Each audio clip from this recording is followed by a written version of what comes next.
Namaskar, my all dear student of class 10. Here is your English mentor Shikha.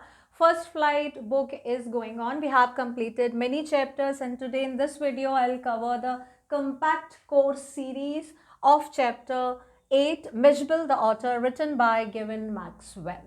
In this, I will give you some information about the author, value points, then main highlights of the chapter. Then we will move on towards the reference to context-based questions, some short questions, and then word meaning and summary parts for you to go through that. Okay, so let's start.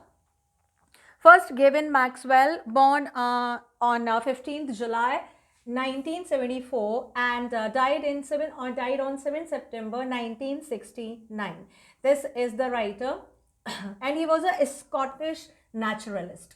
Naturalist, we can say, who is related with the nature, and this can be seen in his thought, in his writing as well. He is best known for his work with the authors. Nature पे based, wild life पे based, creature पे based वो writing करते थे और ज़्यादातर वो अपनी ऑथर्स की राइटिंग्स के लिए जाने जाते थे. Maxwell was born and brought up in a small village near Port William in Scotland and he died due to cancer in 1969. वो वहाँ पे स्कॉटलैंड से ही रिलेटेड थे. मिशबल द ऑथर, ये हमारे चैप्टर का नाम है. सबसे पहले छोटा सा इंट्रोडक्शन देख लेते हैं इस चैप्टर का. In this story, the author Gavin Maxwell tells about his unusual path, Mishbal the author. तो हम बोल सकते हैं Gavin Maxwell has given his biographical means autobiographical account उन्होंने बताया है जो इंसिडेंट उन्होंने खुद फील किया. He tells that when his dog died, he decided to have another pet and soon he shifted to Iraq where he saw people were keeping otters as pet. And he also decided to have an otter as a pet. He describes while he had to shift to England how much problems were faced by him in taking Mishbal with him. On reaching London, people did not recognize the otter. They used to make guesses about the animal and the author thoroughly enjoyed the time spent with the otter. तो ये एक naturalist थे, nature loving person थे. इन्होंने बहुत unusual PAT को रखने का सोचा. That was an otter. Otter को आप हिंदी में ऊद बोल सकते हो, ठीक है. As the picture I have shown here, ये ऑटर होते हैं, ठीक है. इट्स अ काइंड ऑफ, ये थोड़ा सा रिजेंबल करते हैं आपके मोंगूस से, लेकिन बहुत बड़े होते हैं. They are fish eaters. Size में काफ़ी बड़े हो सकते हैं, बहुत बड़े होते हैं. वेट एरियाज़ में रहते हैं, मार्श के एरियाज़ में ये लोग रहते हैं. और इराक की साइड में काफ़ी लोग इनको पैट बना के रखते हैं. हमारे यहाँ पे या कहीं और पे ऑटर को as a pet is very unusual thing. But being a natural lover, यहाँ पे गेविन मैक्सवेल ने ऑटर को एज अ पैट रखना डिसाइड किया. लेकिन जब वो लंदन में गए तो वहाँ पे वो लोग उसके ज़्यादा नहीं जानते थे क्योंकि otter is not a very usual और जर्नल एनिमल. काफ़ी लोग इसके बारे में नहीं जानते हैं. तो वो अपने गैसेस लगा रहे थे, वो अपने स्पेक्यूलेशन लगा रहे थे अलग अलग कि ये कौन हो सकता है. उन लोगों को ऑटर के बारे में अच्छे से पता नहीं था, लेकिन ऑथर को बहुत मज़ा आया उनके साथ रहने में. काफ़ी प्रॉब्लम्स हुई, ट्रबल्स हुई, but even then he likes his company. उनको उनकी कंपनी अच्छी लगती थी. अबाउट द कैरेक्टर इसमें है हमारे Gavin Maxwell. He is very caring and polite person. He takes complete care of his pet Mijbil the otter. He is the pet of the narrator and it's very friendly. कौन थे यहाँ पे? Maxwell के बारे में लिखा गया है. He is very friendly, intelligent and fun loving.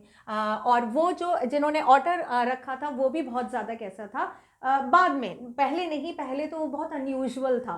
Means everybody was unknown. Even Gavin Maxwell was totally unknown about it's the nature of this creature, क्योंकि उनके लिए बिल्कुल नया था. Dog and cat they are usual, everybody knows, ठीक है. But otter के behaviour से वो लोग भी बहुत ज़्यादा कैसे थे, अननोन थे. वो और उनके फ्रेंड, इसमें एक फ्रेंड भी आते हैं, उनके ज़्यादा इसमें उनका रोल नहीं है. That's why it is not given in the main character. But वो जो था बहुत फ्रेंडली था, इंटेलिजेंट और फन लविंग क्रीचर था. He plays with water and other objects like the rubber ball. Water से खेलना बहुत अच्छा लगता था और रबर बॉल, जिस तरह के प्लम्पी ऑब्जेक्ट होते हैं, उससे उसको खेलना बहुत अच्छा लगता था. अगर हम यहाँ पे इट लिख दें तो that will be convenient for you, है ना, टू गेस. तो यहाँ पे इट ही की जगह मैं इट लिख देती हूँ, जो कि किसके लिए आया है? ऑथर के लिए आया है, ठीक है. In these line you will not get confuse with it. मैं इसको ज़्यादा क्लियर लिख देती हूँ so that I am cutting it right and I am writing it in place of it. That is for मिजेबल द ऑटर, राइट। चलो अब आगे चलते हैं। ओवरव्यू ऑफ द चैप्टर, सबसे पहले देखते हैं value points divided in the paragraph. सबसे फर्स्ट देखते हैं the author decides to keep an otter. The author traveled to southern Iraq in 1956. He decided to keep an otter as a pet, and his native place of living, Kemisferna, had much water around, and otter was suitable for the experiment.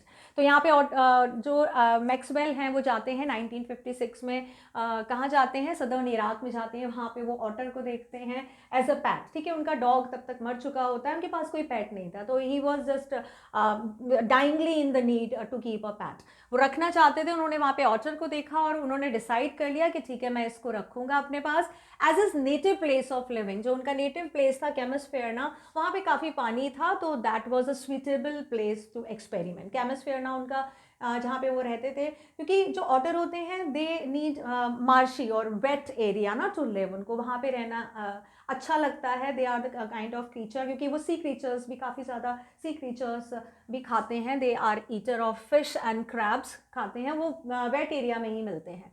तो उन्होंने कहा कि भाई केमिस्फेयरना में काफ़ी water है around and that will be a suitable place, तो वो लेकर आ जाते हैं। नाउ अगर मैं केमिस्फेयरना के बारे में बोलूँ तो it is called the short walk to the Sandwick wake, as it is beautiful, fresh and atmospheric walk to the beach.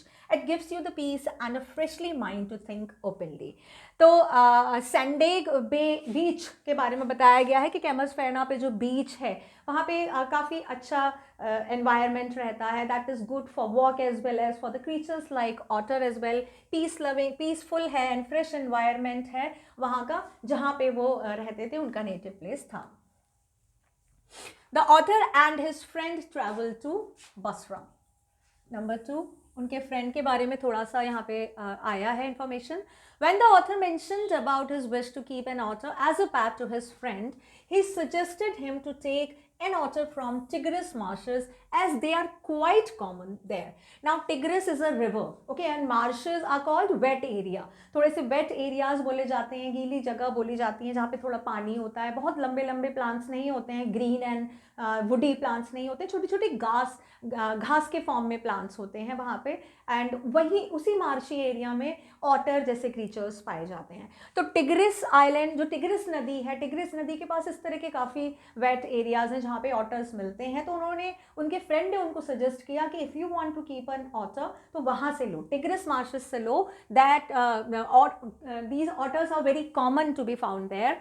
They were going to Basra to collect their mails. वो कहाँ जा रहे थे? वो बसरा जा रहे थे अपने मेल्स कलेक्ट करने। मेल्स आप बोल सकते हो लेटर्स या जर्नल्स, वो कलेक्ट करने के लिए जा रहे थे अपने फ्रेंड के साथ।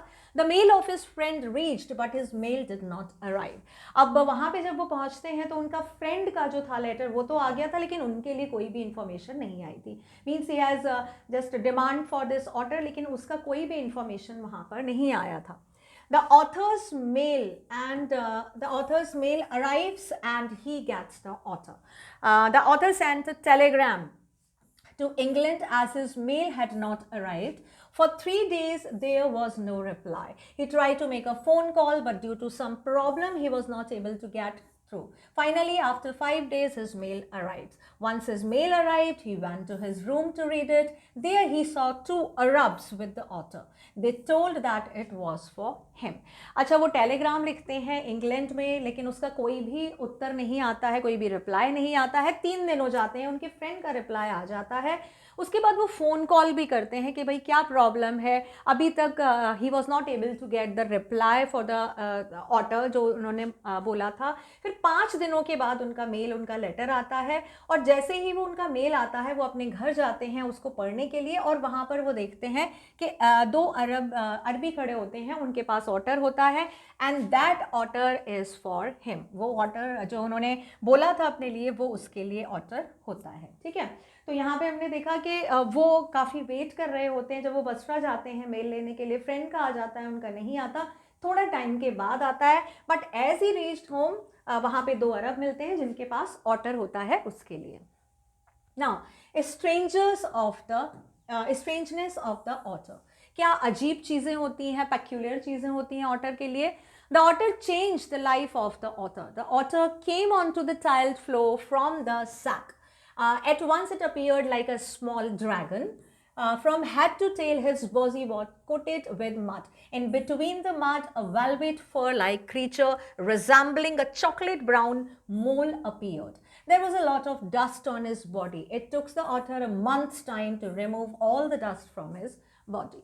अब यहाँ पे बताया गया है कि उस ऑटर ने उस ऑथर की पूरी लाइफ चेंज कर दी थी. गैविन मैक्सवेल की पूरी लाइफ चेंज हो गई थी to keep that animal as an pet. Otter ने जब उसको निकाला तो सबसे पहले वो फ्लोर पे आता है. किस में रखा हुआ था? वो एक बैग में था. और उसके बाद जब उसको पहली बार देखती तो ऐसा लगता है छोटा सा ड्रैगन है. जो मैंने आपको पिक्चर दिखाई थी वो भी ऐसा लग रहा था जैसे छोटा सा ड्रैगन है वो.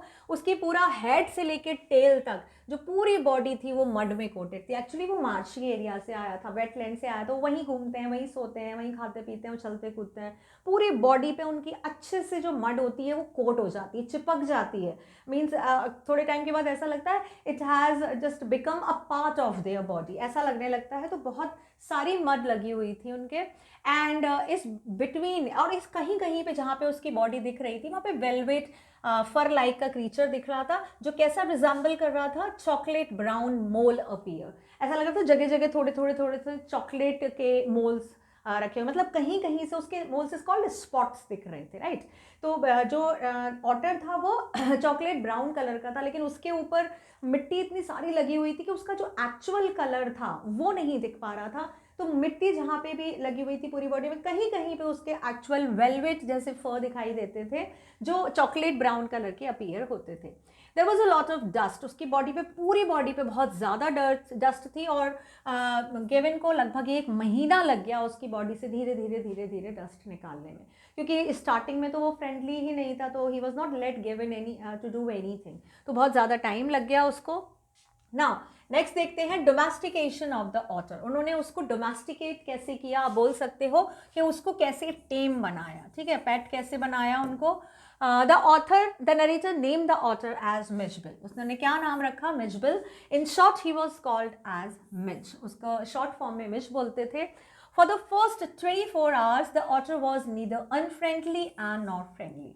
24 आवर्स तक वो ना तो फ्रेंडली बिहेव कर रहा था ना unfriendly. He was aloof and indifferent. He kept on sleeping on the floor far from the bed. The second night he came onto the author's bed and slept in the crook of his knees. In the day he kept a keen interest in the surroundings, and the author made a body belt for him. The otter liked playing in the water in the bathroom. इसके अलावा वो कैसा रहता था? वो indifferent, यानी कि उस पर कोई भी असर नहीं होता था. He was not interested in anything. तो आप बोल सकते हो not showing interest, ठीक है, कोई भी चीज़ में इंटरेस्ट नहीं था उसका, वो ज़्यादा कमिटेड नहीं लग रहा था. अलूफ आप बोल सकते हो, who are means just placing away, जो बहुत ज़्यादा दूर रहते हैं, अलग अलग से रहते हैं, ठीक है. तो आप बोल सकते हो डिस्टेंट, डिस्टेंट बोल सकते हो, ठीक है. एट डिस्टेंस बोल सकते हो, ठीक है, जो दूर रहते हैं, मतलब उनको पास आना पसंद नहीं है, बहुत अलग अलग से रहते हैं, सेपरेट रहते हैं. अब पहले दिन तो वो बहुत दूर सोया, जहाँ बेड पे गेविन सो रहे थे उससे काफ़ी ज़्यादा दूर जाके वो सोया. लेकिन दूसरे दिन वो ऑथर्स के पास आ गया, ऑथर के बेड के पास आ गया. And crook of his knees, crook आप बोल सकते हो एट द बैक, ठीक है, at the back of the knees. यहाँ पे क्रूक ऑफ द नीज का मतलब है एट द बैक ऑफ नीज. घुटने का जो पीछे वाला हिस्सा होता है वहाँ आकर, जहाँ पे थोड़ी सी जगह पैर मोड़ के हम सोते हैं, तो पीछे वाले हिस्से में जगह थी, वहाँ पे आके वो सो जाता है. अब उसको बहुत ज़्यादा जैसे जैसे जैसे दिन बढ़ रहे होते हैं उसको अपनी सराउंडिंग में बहुत ज़्यादा इंटरेस्ट आने लगता है, बहुत क्यूरियस हो जाता है जानने के लिए. ऑथर उसके लिए एक बॉडी बेल्ट भी बनाता है, जैसे कि आपने देखा होगा डॉगीज़ की बॉडी बेल्ट होती है, वो लोग पहन लेते हैं, okay, that keep them safe and warm in some season. तो वैसे ही बॉडी बेल्ट वो बना देता है उसके लिए, जिससे वो गंदा ना हो, उसको ज़्यादा सेफ रहे, ठीक है, सिक्योर रहे. और ऑटर को कहाँ खेलना अच्छा लगता था? पानी में. और पानी कहाँ होता है? बाथरूम में. वो ज़्यादातर जब भी देखो तो पानी में, वॉशरूम में घुस जाता था. अचानक से कभी भी बैठे हुए ऑथर को पानी की आवाज़ आने लगती थी. Means after passing some time in the washroom otter started learning, उसको सीख किया कि how to turn on the tap, how to turn off, खोलना बंद करना वो सीख गया, क्योंकि उसको पानी में रहना अच्छा लगता था। घर में पानी कहाँ मिलेगा, वॉशरूम में, तो वो ज़्यादातर वहीं पे ही बाथरूम में जाना पसंद करता था। नेक्स्ट देखते हैं, Mijbil escapes from the bedroom. अब बेडरूम में उसको रखा जाता था, वहां से कैसे बचता है। 2 days later, Mitchell escaped from the author's bedroom. He went to the bathroom. He entered the bathtub and turned the tap on with his paws within a minute. अब 2 दिन तो वो बेडरूम में रहा, लेकिन तीसरे दिन वो कहाँ पहुंच गया, बाथरूम में, बाथटब में। उसको नल खोलना भी आ गया, अपने पॉज से उसने नल खोल लिए 1 मिनट में, means with in a minute उसको अपने पॉज से उसने नल खोल लिया and he started playing in the bathroom. और ज़्यादातर फिर उसके बाद वो बाथरूम में ही मिलता था। Mitchell becomes friendly. Within a very less time, he became very friendly and he followed the author when he called his name. He spent most of his time in playing with the rubber ball. सबसे ज़्यादा rubber ball से खेलता था. He played it like a saucer ball. His favorite toys were the marbles. बहुत सारी चीज़ों से वो खेलता था, पानी से खेलता था, रबर बॉल से वो खेलता था। उसका जो फेवरेट था, जो सॉसर बॉल की तरह था, बहुत स्क्वीजी, और जो फेवरेट उसके टॉयज थे उसमें मार्बल्स भी आता था। यानी कि वो इन सारी चीज़ों से खेलता था, और जब भी गेविन उसको बुलाते थे नाम से, मिचबिल, तो वो आ जाता था। Taking Mijbil's back to home. अब मिचबिल्स को वापस घर लेके जाना था। अभी तो वो केमिस्ट फेयरना में रह रहे थे, अभी उनको घर वापस लेके जाना था। Taking Mijbil's back to home. Days passed peacefully at Basra. The author had a fear of transporting Mitch to England and then to Chemisfairna. अब अभी तो वो वहीं रह रहे थे, लेकिन अब ऑथर को डर लग रहा था कि उसको लेके कैसे जाए इंग्लैंड और उसके बाद केमिस्फेयरना। तो ट्रांसपोर्ट का मतलब लाइक अगर हम कोई भी पेट या एनिमल लेकर जाते हैं, कोई भी road transport, air transport, water transport, तो वहाँ पे देयर आर सम लिमिटेशंस, नहीं अलाउ करते हैं वो जाने के लिए। तो उसको डर लग रहा था कि वो कैसे लेके जाएं। The British airlines would not fly animal. जो ब्रिटिश एयरलाइन जिसमें वो जाने वाले थे, वो एनिमल्स के लिए अलाउ नहीं करते। He booked a flight to Paris and then from there to London. तो उसने पहले क्या किया, पहले उन्होंने पेरिस के लिए फ्लाइट बुक की, और उसके बाद उन्होंने लंदन के लिए। The airlines told him to pack Mij in the box. उन्होंने कहा कि भाई मिच को क्या गाइडलाइंस दी गई कि मिच को एक बॉक्स में पैक कर दो। He made a box for Mij. उन्होंने बनाया एक बॉक्स मिच के लिए। He put him inside the box before the flight so that he becomes habitual to it and then he went to have lunch. थोड़े time के लिए उन्होंने, जैसे अभी जाना था तो उससे पहले, काफ़ी पहले उन्होंने बॉक्स बनाया, उसमें मिच को रखा, जिससे मिच को थोड़ी सी आदत हो जाए कि हाँ भाई मुझे यहीं पे रहना है। तो उन्होंने फिर लंच करने से जाने से पहले उन्होंने मिच को वहाँ पे रखा बॉक्स में, और रखकर लंच करने चले गए। Now, the author and the box. When the author came back after some time, he was shocked to see the complete silence from the box. Blood was coming out from the air holes. He opened the box and he saw Mitch covered with blood. Only 10 minutes were left for the flight and the airport was 5 miles away. He kept Mitch inside the box and held the lid with his hand.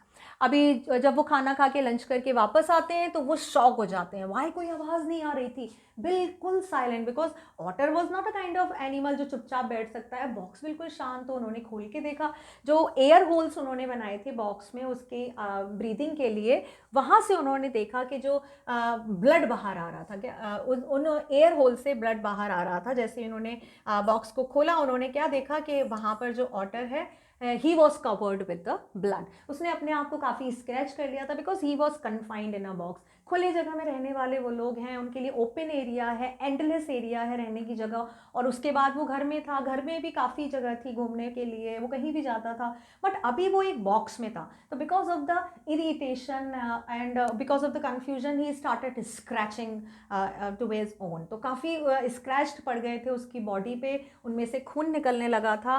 And अभी सिर्फ 10 minute रह गए थे author को जाना था, उसकी flight थी 10 मिनट्स में, 5 माइल्स का रास्ता था। उसको कुछ समझ नहीं आया, उसने फिर से मिच को बॉक्स में रखा, लिड किया, अपने हैंड से लिड इज कॉल्ड, उसके कवर को बंद किया और उसको अपने हाथ में पकड़ के ले गया। वो जो ऑथर था वो ले गया।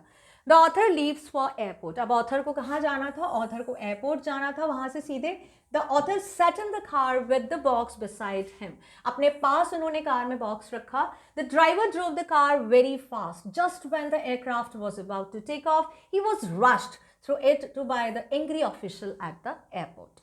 अब जो ड्राइवर था वो कार चला रहा था, जो गेविन पीछे बैठे हुए थे, बॉक्स उनके पास था, सिर्फ जो एयरक्राफ्ट था बिल्कुल टेक ऑफ करने ही वाला था, तभी वो वहाँ पर पहुँचे थे एयरपोर्ट पे। तो जितने भी वहाँ पे सिक्योरिटी चेक्स थे, ऑफिशियल्स थे एयरपोर्ट के, वो बहुत ज़्यादा गुस्सा हो रहे थे because he was already late, Gavin was already late. But वो उनको रश इज कॉल्ड, बहुत तेज़ी के साथ, वेरी फास्ट, बहुत तेज़ी के साथ इग्नोर करता हुआ, ठीक है, उनको गो थ्रू द जो वहाँ पे ऑफिशियल्स खड़े हुए थे उनके सामने बहुत तेज़ी के साथ वो जाता है निकल के, बिकॉज ही वॉज लेट, उसकी वजह से एयरक्राफ्ट डिले हो रहा था।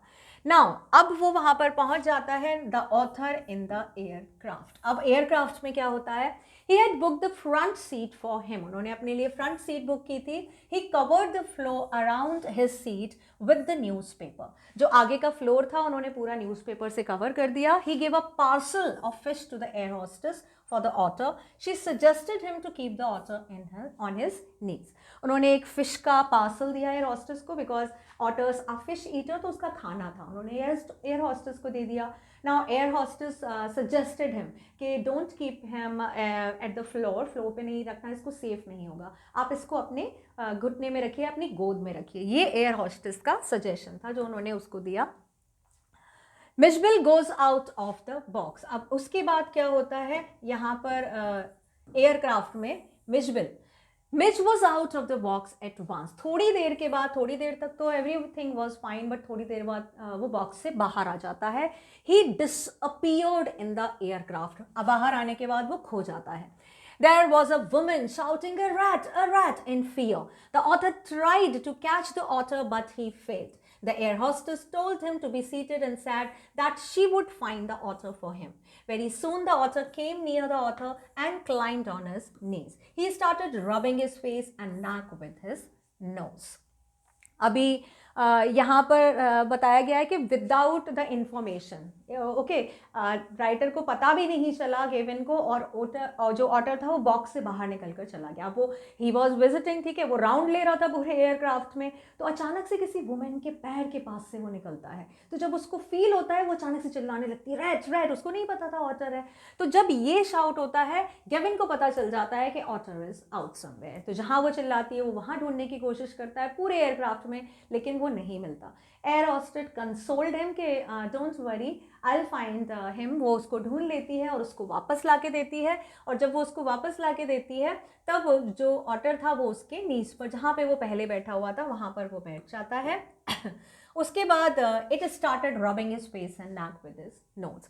तो यहाँ पे ये ही किसके लिए आया है, ऑटर के लिए आया है इट, ठीक है, और इट्स नोज, वो फिर अपनी नोज से उसके फेस को और उसके गले को थोड़ा चाटने लगता है। Means he was showing the affection, ठीक है, एनिमल का अफेक्शन जो होता है वो शो कर रहा होता है।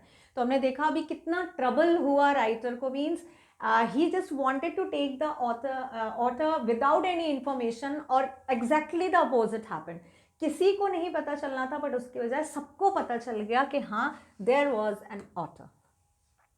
मिशबिल रीचेस लंदन। मिशबिल को कहाँ लेकर जा रहे हैं, वो लंदन लेकर जा रहे हैं। तो अब वो लंदन पहुंच जाता है। The author remained in London for almost a month. London में लगभग 1 महीने के लिए वो रहता है। Mij kept on playing with ping pong balls, वहाँ पे वो पिंग पोंग बॉल से खेलता था, marbles, rubber fruit and a terrapin shell that the author had bought for the marshes, from the marshes. वो इन सारी चीज़ों से खेलता था वहाँ पर, ping pong ball, marbles, rubber fruit, और उसके लिए एक टेरापिन शेल भी ऑथर ने मंगाई थी मार्शेस से। टेरापिन शेल आप बोल सकते हो टर्टल शेल, जो टर्टल की शेल होती हैं that are available in the market, और वो उसके खेलने के लिए मंगाई थी। इट्स वेरी हार्ड, बहुत हार्ड होती हैं, तो वो उनसे खेलता था, जस्ट लाइक द मार्बल्स। अब उसके बाद आता है हमारा Mijbil place with outside the house. The author exercise with on the lead on the street. यहाँ पे एक्सरसाइज कराता था, मतलब लेके जाता था वो on the street with him, which quickly developed certain habits during the walks on London Street. There was a primary school opposite to the author's house. He would take the author near the outer wall of which was some 2 feet high, and he would then gallop on to this. His distracted the students and the staff The people in London were not able to recognize the otter and made wild guesses. अब ऐसा नहीं है कि वो हमेशा उसको कमरे में ही बंद करके रखता था, वो बाहर भी लेकर जाता था, वॉक पे लेके जाता था उसको।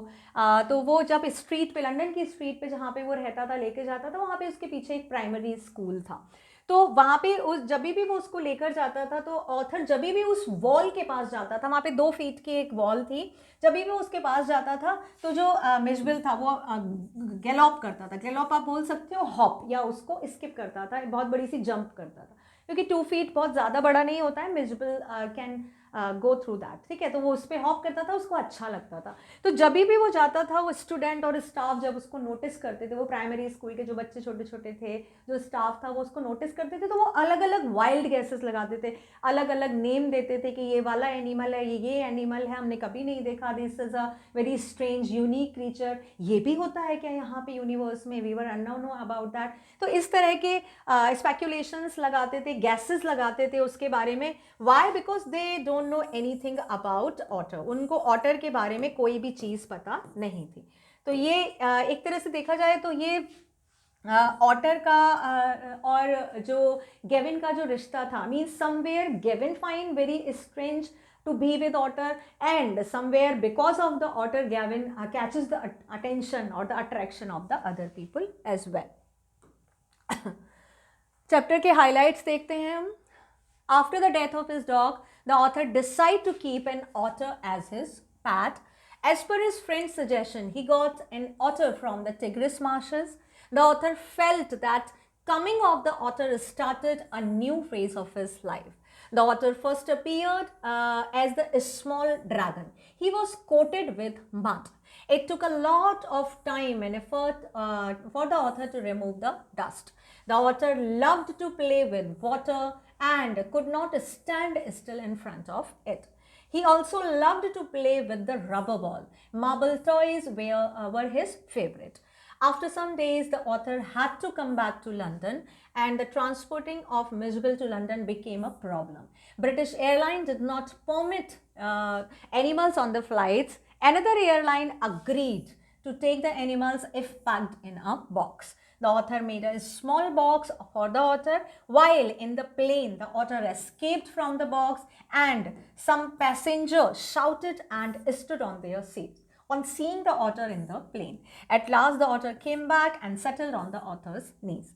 On reaching London, people did not recognize the otter, they just make the random guesses. Mishbill played with the ping pong ball and develops a certain playing habits in London. तो यहाँ पे ये bond दिखाया गया है writer का और author का. Let's move on towards the extract based question. When I casually mentioned this to a friend, he as casually replied that I had better get one in the Tigris marshes, for there they were as common as mosquitoes and were often tamed by the Arabs. We were going to Basra to the Consulate General to collect and answer a mail from Europe. At the Consulate General, we found that my friend's mail had arrived, but that mine had not. First question from these lines, what was they? यहाँ पे जब बोल रहा है कि they were as common, तो दे किसके लिए आया है? यहाँ पर दे आया है ऑटर के लिए. कहाँ पर ये कॉमन है? टिग्रिस मार्शेस में, टिग्रिस रिवर के पास ये बहुत ज़्यादा मिलते हैं. Where were they going to get the otter? कहाँ जा रहे थे वो ऑटर को लेने के लिए? वो जा रहे थे बसरा. ठीक है, बसरा जा रहे थे वो ऑटर को लेने के लिए. Find the exact word from the extract, that means domesticated. Domesticated is called, the word has come here just, Tigris iron, and the word is tamed. I'm just finding that word where it is written. To tame, where we are going to Basra to collect answer the mail from Europe, and we find friends arrived that mine had not. I cannot find. Help me to find that tamed. Yes, I have underlined it. This is tame written here, right? Tamed is called domesticated. What did the author find at the Consulate General? Consulate General के पास क्या मिला उनको? उसका mail नहीं मिला था, उसके friend का मेल आ गया था. और जब वो उनके पास जाते हैं तो जब तक वो उनके पास जाते हैं उनके पास उनका फ्रेंड का मेल आ चुका होता है, बट उनका नहीं आता। आंसर्स थे वो।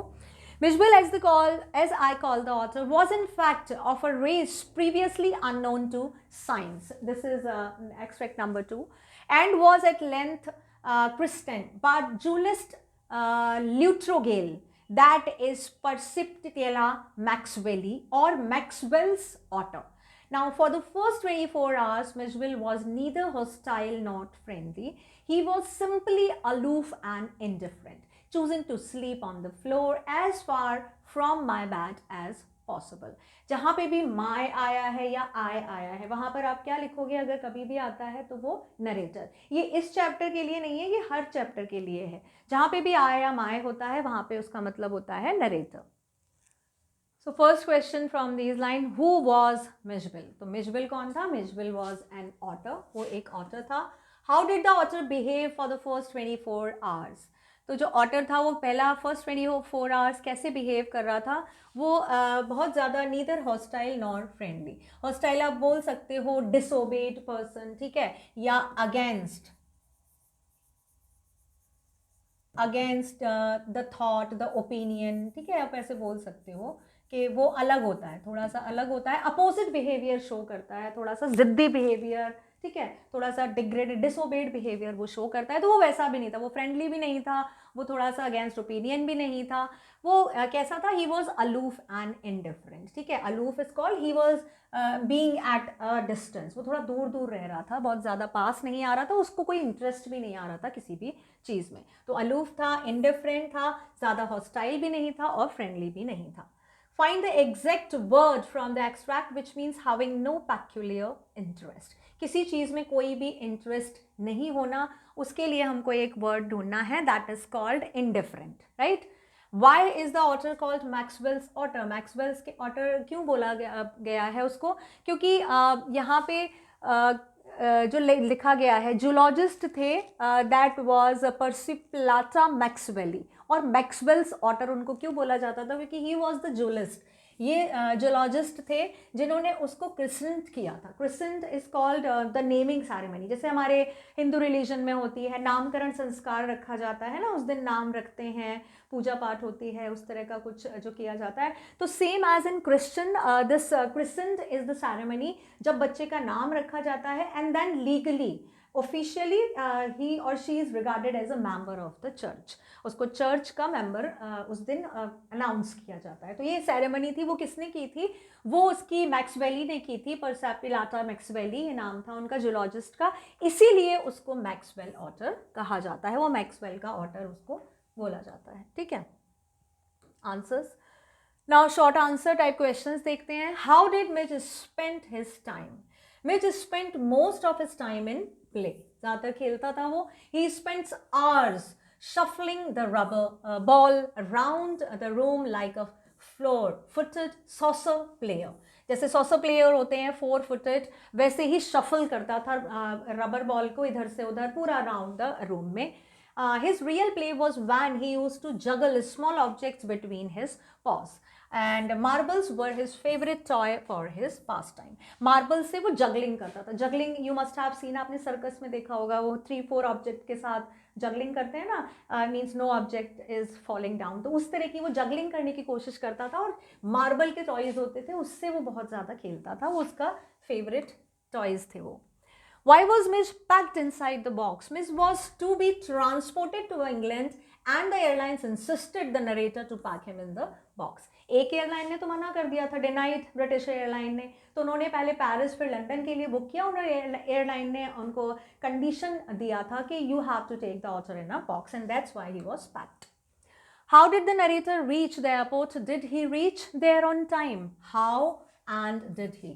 The narrator reached the airport in a car. No, he reached at the airport late. काफ़ी लेट हो गए थे, ऑफिशियल्स बहुत नाराज हो रहे थे, but aircraft was waiting for him. While staying in London, what was the pastime of Miss? जब मिस लंदन में था तो क्या करता था? While staying in London, Midgewood would play for hours with his own selection of the toys. His favorite toys were ping pong balls, marbles, rubber fruits, and terrapin shell that the narrator had bought from the native Martians. Ping pong ball marble से खेलता था, rubber fruit और turtle shell से खेलता था जब वो London में था. How did Mitch behave outside the house in London? जब भी वो बाहर जाता था लंदन में घर से बाहर तो कैसे बिहेव करता था? Midge used to follow the narrator while walking on the streets. He developed certain habits during those walks. कुछ habit बन गई थी उसकी. He went with him like a children, playing, running and touching things in the street. He would take the author near the wall of the primary school and then gallop on it. वो वहाँ जाता था जहाँ पे बच्चे खेलते थे, भागते थे, टच करते थे सारी चीज़ों को. और प्राइमरी स्कूल था जो उसके पीछे था, उसके पास एक 2 फीट की वॉल थी. वो उसके पास जाने की कोशिश करता था, ऑथर को वहाँ पे बोलता था कि वहाँ पे लीड करो, और उसके बाद वो उस पर गैलॉप करता था, जंप करता था, स्किप, तो उसको अच्छा लगता था वहाँ पर. मिशबिल द ऑथर, ये हैं आपके वर्ड मीनिंग्स. तो word meanings are very important, ये आप लोग देख लीजिएगा. एंड एक चीज़ मैं बता दूँ, वर्ड मीनिंग इसमें आर मोर देन इनफ, काफ़ी है, एक एक बार पढ़ लीजिएगा. Not too much time is wasting, but they are very meaningful to you. आपके लिए बहुत ज़्यादा अच्छे रहेंगे, ये काम आएंगे, तो ये आप लोग ज़रूर देख लीजिएगा. जितने भी पॉसिबल वर्ड मीनिंग्स हैं I have placed here. Word meaning से वोकैबुलरी आती है आपकी रेफरेंस टू कॉन्टेक्स्ट में. So near about 58 word meanings हैं that you have to see. And this is the summary part that you have to go through that. Summary part and the question answer, the value points, the highlighting points of this chapter will make you ready for this chapter. No need to go through with another thing related to this chapter. Okay. So here we have completed the compact course series for the revision, chapter number 8, Midgewood the author. In next video, I'll bring the next chapter for you. Till then, take care.